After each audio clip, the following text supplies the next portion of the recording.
네, 안녕하세요. 압구정 에베뉴 성형외과 원장 의학박사 이백권입니다.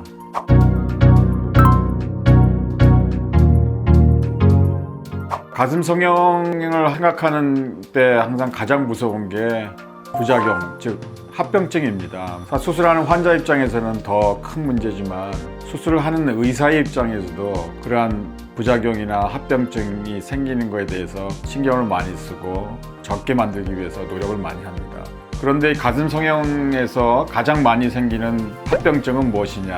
역으로 얘기하면은 우리가 가슴 성형한 다음에 1차로 한 다음에 재수술을 하는 경우에 어떤 게 가장 많은가 하면은 전 세계적으로 그게 데이터가 이렇게 요약이 되어 있는데, 첫 번째가 그 구형구축입니다. 구형구축을 피막구축이라고도 하고 그게 가장 많고, 그 다음으로 비슷비슷하지만 리플링, 소위 리플링이라는 거는 물결 모양처럼 이렇게 보형물이 만져진다는 겁니다. 그래서 리플링이라는 용어도 쓰고, 보형물 만져짐, 이물 만져짐, 그런 걸로 표현을 합니다. 그게 또 많은 합병증 중에 하나고, 세 번째로는 보형물의 위치 이상입니다. 그러니까 위치를 제대로 잡지 못해서 생기는 그런 합병증인데, 그것 중에서 세부적으로는 윗블록이 생긴다든지, 그건 보형물이 위로 올라가 있는 경우입니다. 그리고 아니면 아래쪽으로 내려간 경우는 버터밍 아웃이라 그래가지고 밑이 이렇게 훅 밑에 빠진 것 같은 그런 모양 이상, 그런 경우도 있고, 또한 이렇게 너무 외측으로 가가지고 외측으로 너무 쏠리는 경우나, 또 안쪽으로 너무 쏠려가지고 사실 유방이 두 개가 돼야 되는데 하나로 된 경우, 그런 또 부작용도 있습니다. 그거 외에도 흉터라든지, 그리고 일반적으로 수술해서 가질 수 있는 감염이라든지 염증이라든지,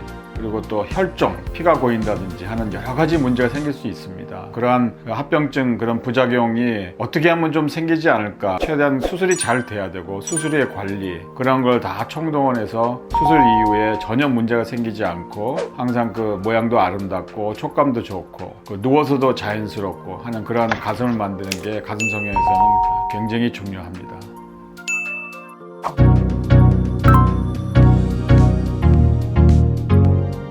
구형구축이라면 우리가 정상적으로 그 보형물, 즉 이물이 들어갈 때 정상적으로 신체에서 보호작용이라고 해야 되나요? 어쨌든 그 신체에서 나타나는 반응인데, 그게 주위에 캡슐, 피막이 형성이 됩니다. 그런데 보형물로 인한 그 생성된 피막이 박테리아 감염으로 인해 가지고 피막에 염증 반응이 일어나는 겁니다. 그게 염증이라면 우리가 보통 일반적으로 붓거나 뻘개지거나 아프거나 그런 건데, 그런 거 없이, 그걸 임상적인 증상 없이 이렇게 조용하게 염증이 생긴 경우에 염증이 힐링이 되면서 섬유 조직이 많이 생깁니다. 섬유화 현상이 일어나는데, 그걸로 인해 가지고 피막이 두꺼워지다 못해 그게 이제 피막이 더 이렇게 수축을 해서 유방의 모양이 변형이 되는 그런 현상을 갖다가 우리가 구형구축이라는 그런 진단을 내리게 됩니다.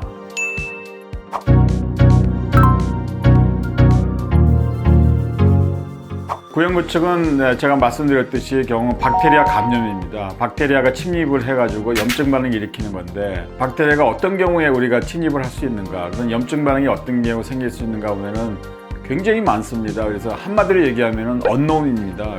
알지 못한다는 거죠. 실제적으로 그 얘기는 우리가 염증이 생길 수 있는 원인이 굉장히 많은데, 깨끗하지 못한 그런 그 수술 환경이나 그 외에 무슨 꺼지라든지 보풀이라든지 여러 가지 글러브 파우더라든지 여러 가지 염증을 유발할 수 있는 원인도 있지만, 그 중에서 가장 큰 게 사실은 우리가 이제 과학적으로 밝혀진 게 혈종입니다. 혈종이라는 건 피가 많이 나는 겁니다. 피가 많이 나면은 혈종이 생기는데, 그 피 속에 있는 헤모글로빈이라고 하는데, 헤모글로빈 내에 있는 철분이 구형구축을 일으키는데 박테리아가 자라는데 굉장히 중요한 요소가 되기 때문에, 우리가 피가 많이 나오면은 구형구축도 많이 생긴다는 게 과학적으로 밝혀져 있습니다. 결국은 그 역으로 얘기하면은 우리가 그럼 구형구축을 예방하기 위해서는 어떻게 해야 되는가? 가장 중요한 게 피가 안 나게 수술하는 겁니다. 피를 철저하게 지혈을 해가지고, 속칭 이제 의학적으로는 드라이 포켓이라 합니다. 드라이하게 그 포켓을 만드는 게 굉장히 중요합니다. 그렇게 해야 나중에 구형구축도 예방이 되고, 또한 그런 피가 나거나 혈종 같은 게 형성되지 않으면 수술 이후에 통증도 거의 없게 할 수 있고 하기 때문에 철저한 지혈을 하는 게 굉장히 중요하고요.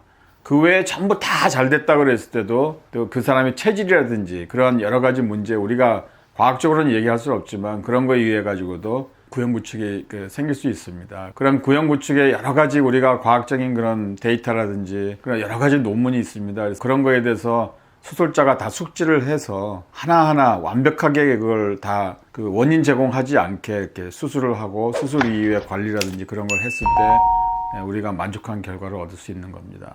네.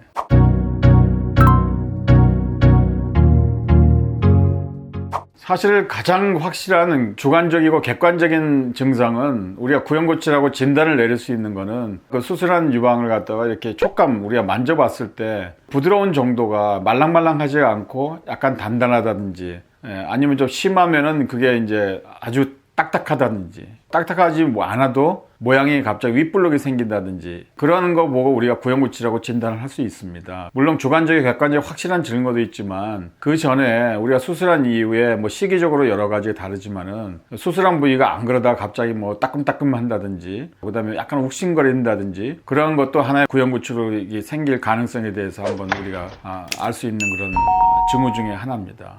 네, 이상입니다.